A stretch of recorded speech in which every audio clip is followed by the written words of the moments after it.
Well, hello again, everybody. Welcome back to the channel. Welcome back to another video.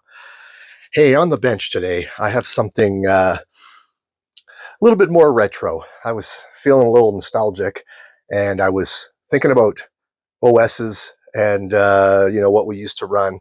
And I got to thinking, uh, I have never actually ran Windows 2000 Pro. I think maybe a long time ago, I may have fired it up in a VM one time.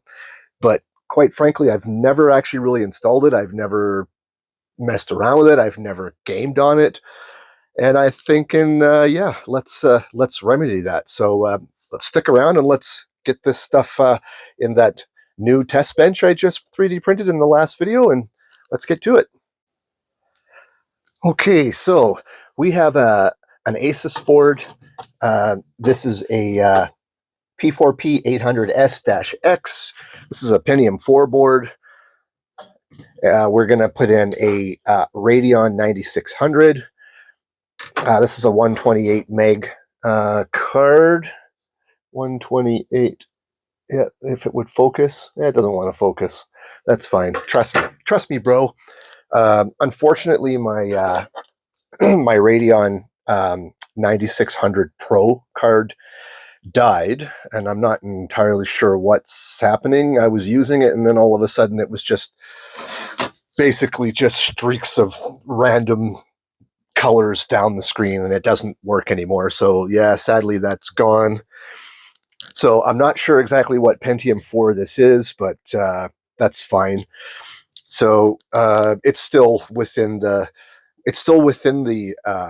window that you could have bought and used Windows 2000 Pro. So if memory serves me, it was, I think, end of 1999 or very, very close to 2000. This was released, and then it was up to 2005. You could still buy it. So all of this hardware, while later, I think this might be 2004-ish, and this might be 2004-ish, something like that. Same with the CPU. It's got a couple of gigs of DDR2. That's DDR2, right? Yeah, DDR2. So, or maybe even just DDR. I'm not too sure. I'll look after. So basically, this hardware, while is in the later life cycle of Windows 2000, it is conceivable that somebody could have had this, and been running Windows 2000. And just because I'm a glutton for punishment, I'm going to install this CD-ROM drive, and then we'll use the 100% legit copy of Windows 2000 Pro that I have, and we will install it the old school way. And if I really, really, really want to get nostalgic, I'll pull out one of those CRTs, maybe that one there, because it's more. This one does work, but it's kind of hard to get it. I think it needs a recap. It's a tiny bit blurry.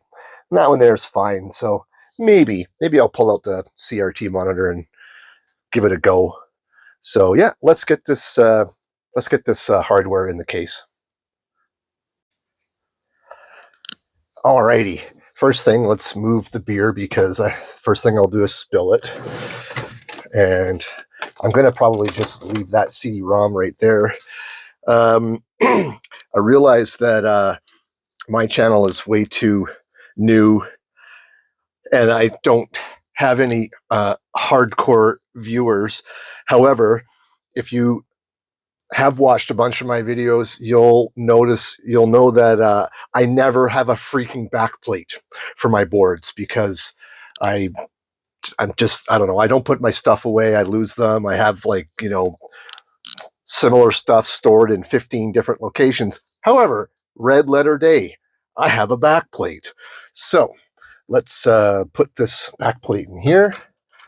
And yeah, this is the first time I'm installing a backplate in this 3D printed test bench. So let's see how it goes in, if at all. Oh, it looks like yep, it is. Look at that. Nice.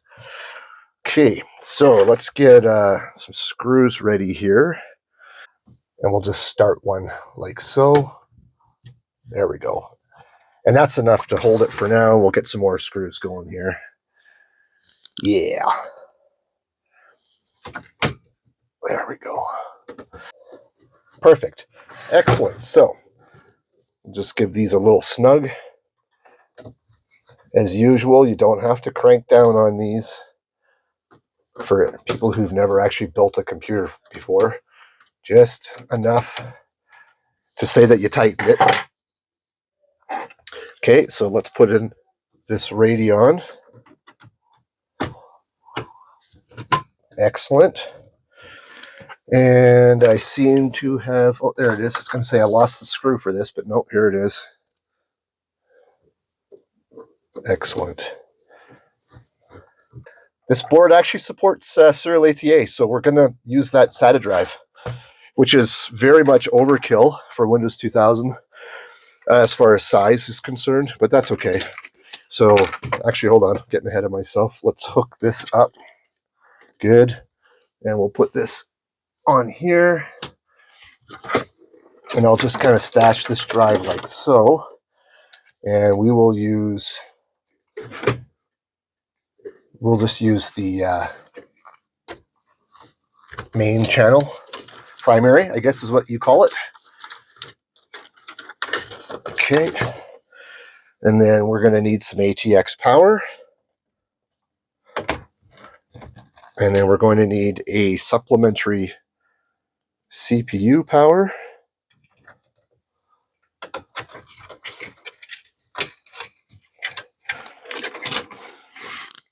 And that's it. That's the build right there. Okay.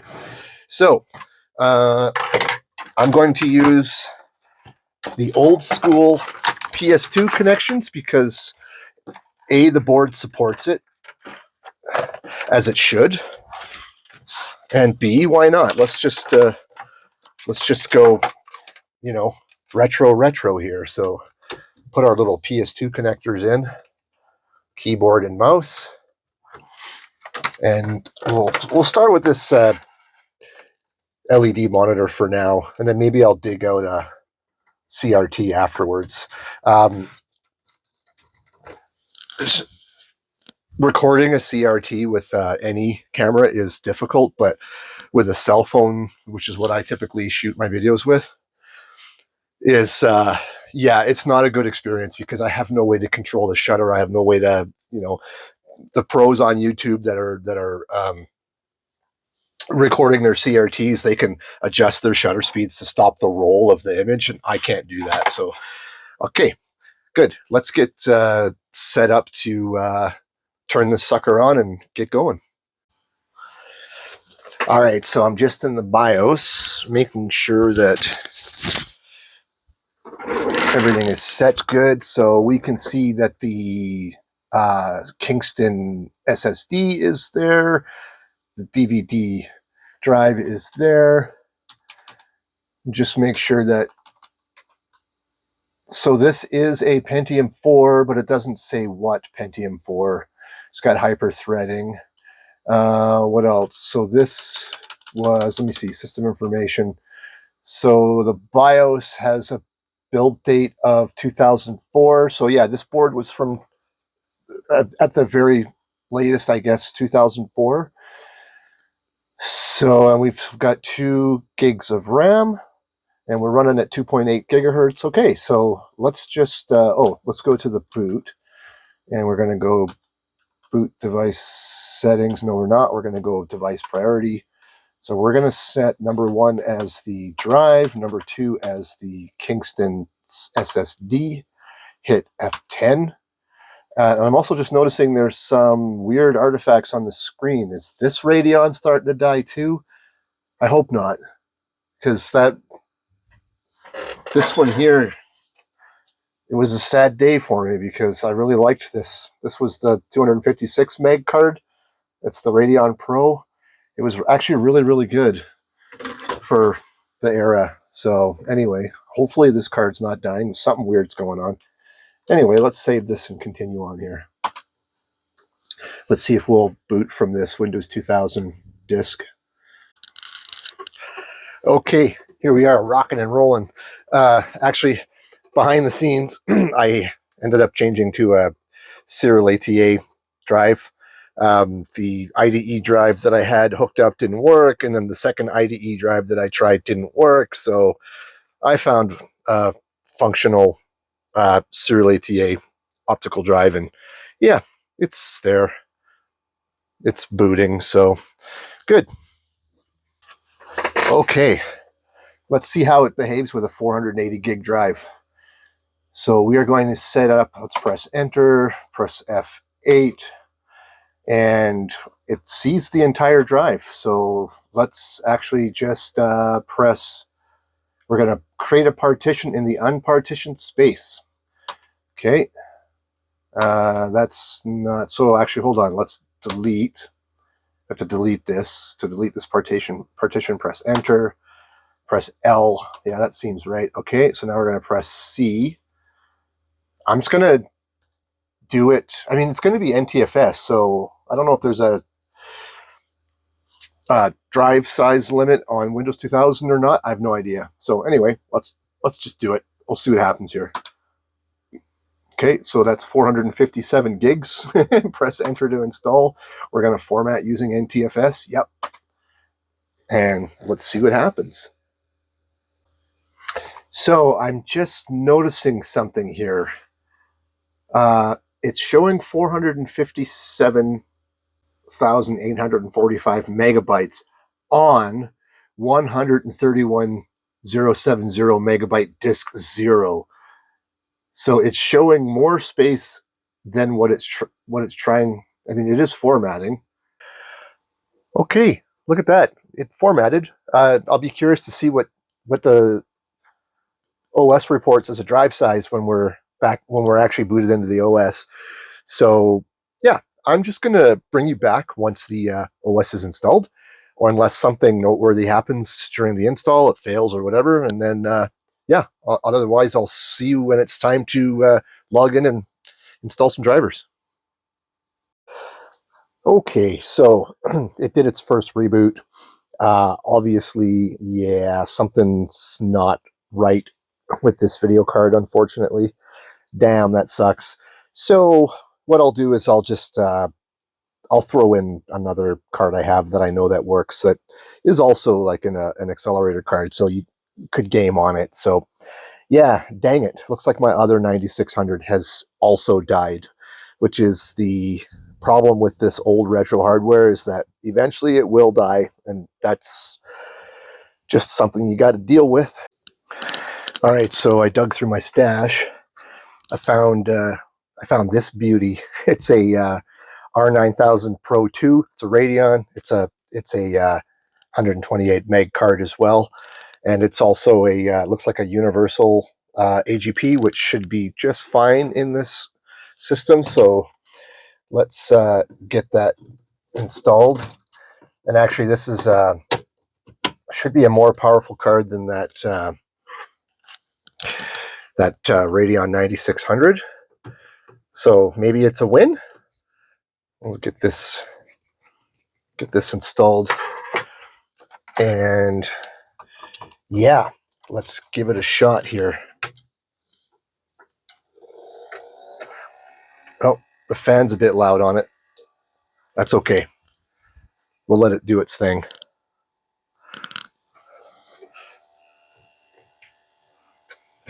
Something, I don't know if it was the old. Oh yeah, it's this. This card here was. Oh, this fan's not spinning. I didn't notice that. It's really, really stiff. This card, I know you can't smell it, but it smells burnt. So, yep, whoops. Maybe maybe it was fine and I just cooked it, because this fan is like stuck. Whatever. We have an R9000 Pro 2 in there, so it's actually should be a better card. Oh, by the way, this was also, as far as I can tell, released in 2004. So, or ish. So yeah, let's keep going here. Oh, as well, while this was installing, I don't know why I forgot about this, but yeah, as far as maximum hard drive size, of course, it's 137 gigs. It's a 32-bit OS. Duh. Yeah. So yeah, we kind of, you kind of forget about this stuff when you don't touch it for a while, right? So yeah, definitely is a maximum hard drive size because it is what it is, right? All right, this thing keeps keeps crashing and blue screening, and then it gets stuck there. I'm not entirely sure if it's the board or what's going on, but also it could be it could be that drive right there, because it is a 480 gig drive, and it's not really supposed to be in a system like this. So I'm going to put in this 120 gig drive here and just kind of start the installer over again. And yeah, I'll bring you back when I'm kind of at the same spot as here.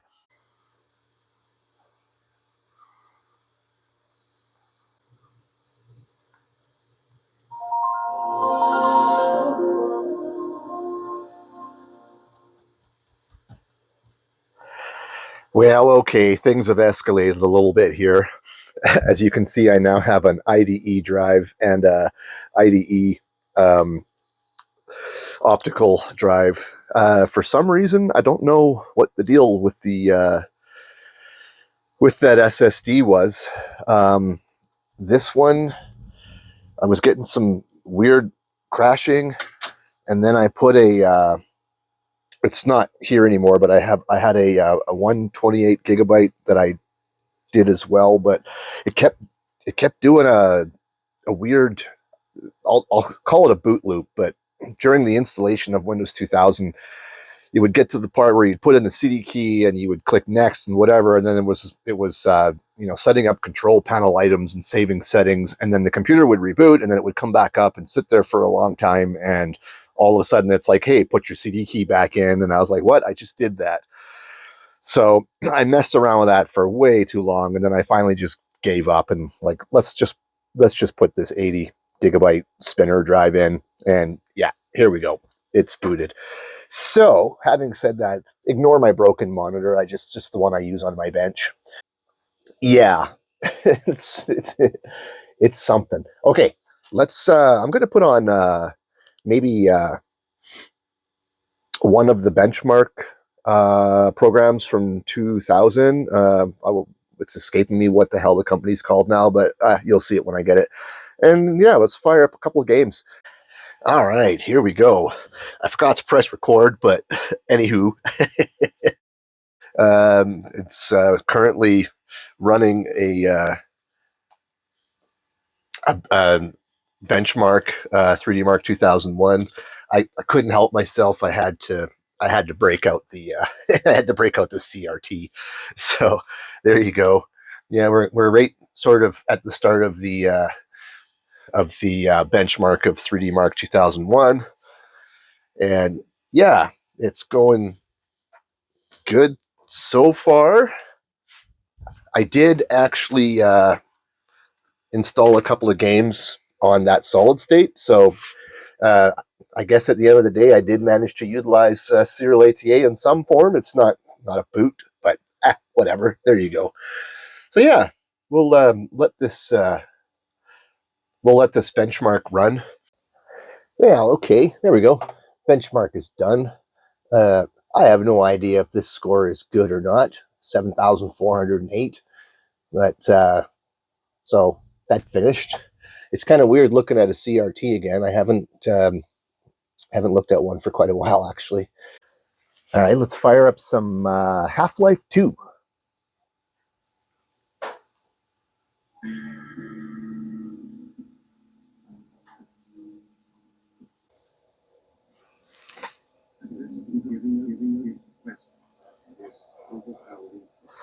All right, what are my options set to? Video 640 by 480. Huh? Let's set it to, I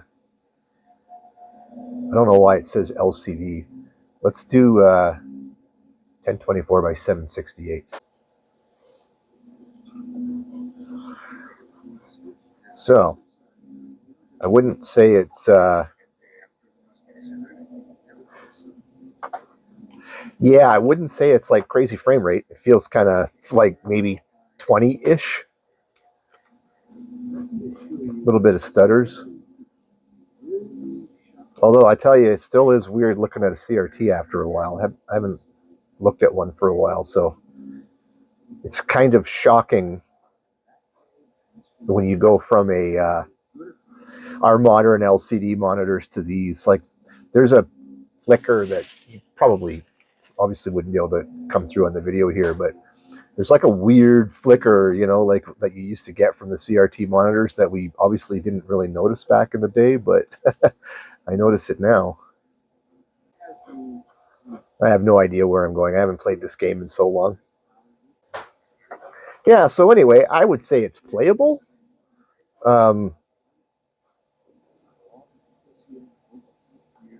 to be quite honest, I mean, this is a Pentium 4, whatever. The city I live in now, I moved here in 2001, and I had like a Pentium 2 266. I don't remember the graphics card I had, but this I would have drooled over a computer like this back then. It's amazing, what you can remember from when you were, I was still in my 20s, but you remember the hardware you had and the hardware you drooled over, and now we can pick up this stuff on eBay for like, it's not necessarily cheap anymore, but it used to be. Pick up a board for 40-50 bucks, and this and that and the other thing. So okay, cool, that's enough of this. Let's try something else. All right, let's fire up some Medal of Honor Allied Assault. This is also a game from the same era that Windows 2000 Pro would have been from.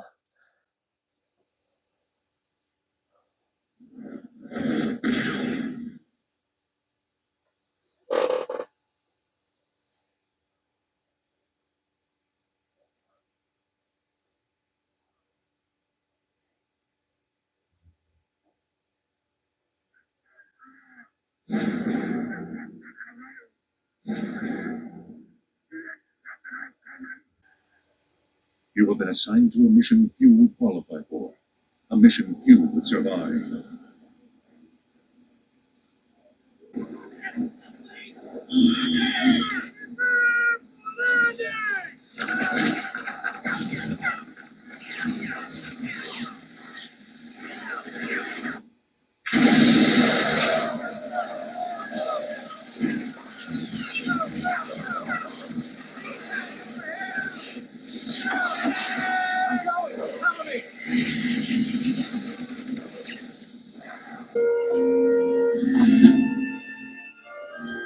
Good. Now press your forward key to move in the direction you're facing. Approach the explosives and press the Use key to pick them up. Press the Use key while near the image to plant the explosives on that tank. Items you need to use or destroy to complete your mission will...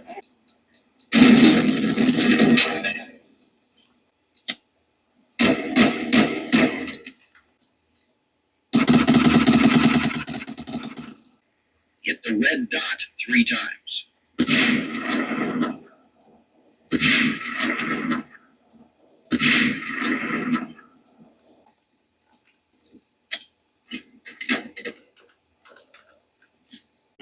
Our first large-scale offense along the wall.